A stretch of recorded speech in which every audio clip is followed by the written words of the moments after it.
Brain surgery అనేదండి అది depend అవుతుందండి ఏ జబ్బుకి surgery చేశామన్నది. అయితే ట్యూమర్ అలాంటి సందర్భంలో బ్రెయిన్ సర్జరీ చేసినప్పుడు దానికి వేరే విధమైన వైద్యం ఉంటుందండి. అదేవిధంగా స్ట్రోక్ వచ్చి మ్యాసివ్ స్ట్రోక్ వచ్చినప్పుడు బ్రెయిన్ సర్జరీ చేసి క్రేనియోటమీ చేసినప్పుడు దానికి వేరే విధంగా ప్రోగ్నోసిస్ ఉంటుందండి.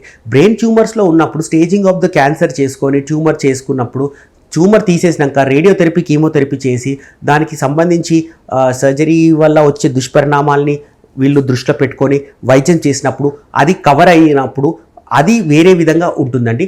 అలాగే స్ట్రోక్ వచ్చినప్పుడు పెద్ద స్ట్రోక్ వచ్చినప్పుడు క్రేనియోటమీ చేసినప్పుడు అది జస్ట్ బోన్ ఫ్లాప్ అనేది తీసేసి మన బ్రెయిన్ ఎక్స్పాండ్ అయ్యేందుకు టైం ఇస్తాం కాబట్టి అది ఈజీగా రికవరబుల్ ఉంటుందండి. సో బ్రెయిన్ సర్జరీ చేసినప్పుడు సర్జరీ వల్ల పేషెంట్కి చనిపోవడం జరుగుతుంది అనేది ఒక అపోహ మాత్రమేనండి.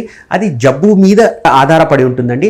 ఏ డిజీజ్కి ఏ జబ్బుకి మనం వైద్యం చేస్తున్నాము, ఎందుకు సర్జరీ చేస్తున్నాము, ఏం దుష్పరిణామాలు ఉంటాయనేది సర్జన్ ముందే అంచనాకు వచ్చి పేషెంట్తో చర్చించి ఇది చేస్తారండి.